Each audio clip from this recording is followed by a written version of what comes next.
Bonjour, chers citoyens, bonjour tout le monde. tey maa ngi accès sama waxtaan ak askan bi ci wàllu maandu ak jox cër say nawle et ensuite respecter sa ay mbokk, bëgg sa ay mbokk comme ni ko yàlla waxee.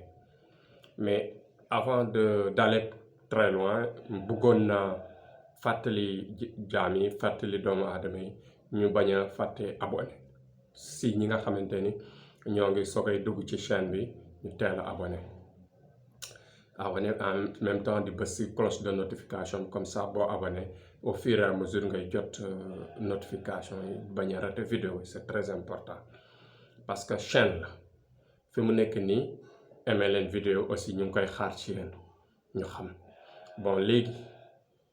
comme ni ma ko waxee tey dama bëgg wax ni doomu aadama dafa war a maandu parce que maandu naka parfois tu vois des gens yi nga xamante ni dañuy teel a juger doomu aadama fekk ay nitu yàlla lañu wala des fois nga gis nit bu nga xamante ni dafay toog ba si yàgg juger nit te xamul ni nit bi noonu la ko yàlla bindee. Parce que ñii dañuy juddu bëri wax ñii dañuy juddu am éloquence ñii dañuy juddu am xel ñii dañuy juddu seen xel am fu limite yu mu toll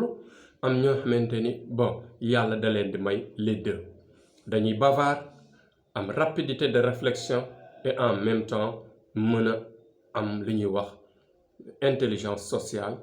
intelligence intellectuelle ak intelligence sur les réflexes d'expression mooy que dañuy seen xel dafay gaaw si màcc si gaaw a tontu gaaw wax gaaw a miin gaaw a am relation ak nit daal yooyu il faut ñu koy ràññeetle parce que dans la société sénégalaise bi ñu nekk société la bu nga xamante ni on vit en parfaite cohabitation ni ñuy vivre en parfaite cohabitation moo lay wan ni la ñun en aucune façon dañu war a di xool suñu jikko moroom parce que ñun bokkuñu ak tubaab yi nous sommes très loin de l'Occident nous sommes très loin des Américains parce que ñun ku xiif ku dugg ci kër jàmm moroomam lekk fa naan fa léegi sax la nit ñi di commencer di am ay méfiance mais bu jëkkoon ba méfiance amul ñun ñu ngi fàttaliku jamono xale méfiance amul woon kër goo dem dañ lay accepter foo dem da nga daan nangu sarax di doo am problème daal ci yu bëri même suñuy mbokk yi dañu daan sarax yàpp wala ñu sarax la dara mais doo ci am benn xel ñaar da nga daan utiliser comme ça se doit mais léegi malheureusement notre société dafa am benn changement dafa am lu fi xew li fi xew mooy lan mooy que léegi kenn wóolootul sa moroom méfiance am na bu jëkkoon ba da nga daan gis sa doom comme sa doom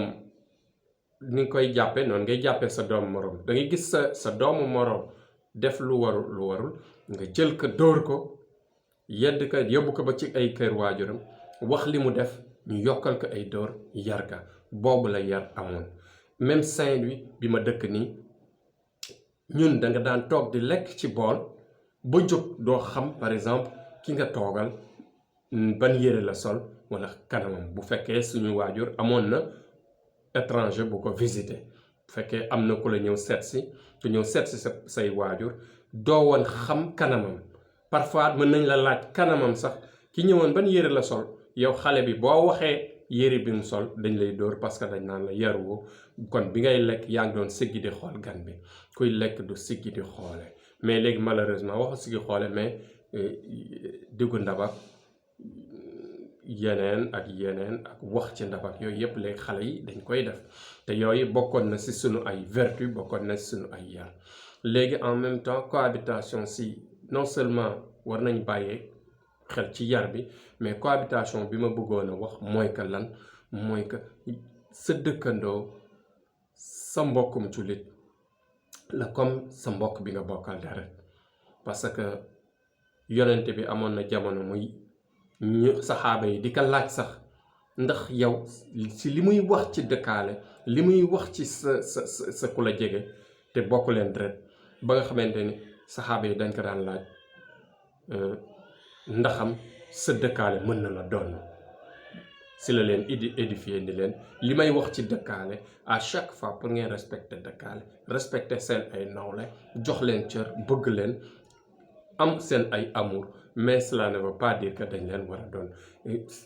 rien que rek pour que cohabitation sociale mën a nekk entre les voisinages si sa gauche ak si sa droite kër yi nekk sa gauche kër yi nekk sa droite say mbokk ñooñu sa ay mbokk lañ moo tax mbokk alalu yàlla la innamal muminuuna ixwatan fa aslihu bayna axawaykum laallakum turhamuun yàlla loolu la wax mooy jàpp leen bépp doomu aadama bépp jullit bu ngeen gis jàppee leen ko comme seen bopp jàppee leen ko comme seen mbokk donc tey boo leen gisee may wax lii parce que des fois da ngay gis ci société bi ñu nga xamante ni ay nit yu baax lañu mais parfois dañ leen di juger wala dañ leen di classer fu nga xamante ni du foofu parce que yàlla ni mu leen bindee bokkul ak yow ni nga bindoo nga leen ni dañu bon wala dañu nga sikkal leen créer lu nga xamante ni amul wax lu nga xamante ni amul yooyu yëpp nga teg ko ci deram fekk du loolu gënuñu leen ko xam nag mais lii boo baax mooy fàttali konte comme ñun dañuy ñaax askan bi te comme dañu tàmbali benn liggéey bu rafet mooy defar sunu askan waxtaan ak sunu askan bokk ak sunu xam-xam ak sunuy vertu ak sunu yar sunu askan bon moo tax tey ñu jël sujet bi def ko ci wolof pour que ñëpp mën ci bénéficier wu ñëpp mën si jël ay leçons de morale wala fàttaliku si bien que ñun ñëpp sax dañ koy xam mais des fois fàttali konte dafa baax gis ngeen yàlla def nu misaal loolu même wax na ko ci alxuraan mooy innamal mu'minuuna ixwatan bi ma junjoon léegi mais daf ñu ko dem juñ ba sunu ay nekkin sunu ay melokaan si nim ñu sàkkee mooy rek nga xool sa juróomi baaraam yi ni ñuy nekkee 5 pourtant ñoo bokk benn loxo ñoo bokk sax fi ñu saxee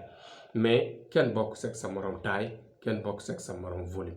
loolu mooy war a tax tey pourtant ñu ngi ànd bu ñu boolee jàpp nii day dëgër bu ñu àndee di liggéey day dëgër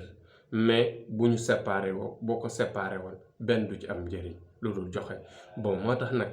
ñun si suñu wàllu bopp ñun si suñu biir société bu ñuy woote ni jullit lañu nañu fonkante nañu bëggante te ñu bàyyi waxante yu ñaaw yi jugement de valeur wala juger nit te xamoo ko wala wax ci nit lu nga xamante ni bu taxawoon doo ko wax yooyu yëpp c'est des choses yoo nga xamante ni ñun moomuñu ko sénégalais moomu ko te jullit encore moomu ko ba nag yal nañu yàlla may dégg ak topp incha allah ba suba bu leen fàtte abonné ci chaîne bi te incha allah rabbi ngeen xam ni yeneen xam-xam mi ngi ñëw yeneen fàttaliku mi ngi ñëw ñu bokk ànd yàlla def jàmm ci réew mi yàlla def jàmm ci biir àdduna bi yàlla musal na ci coronavirus ak lépp lu doomu aadama di ragal vive la paix dans le monde vive le Sénégal merci pour tout le monde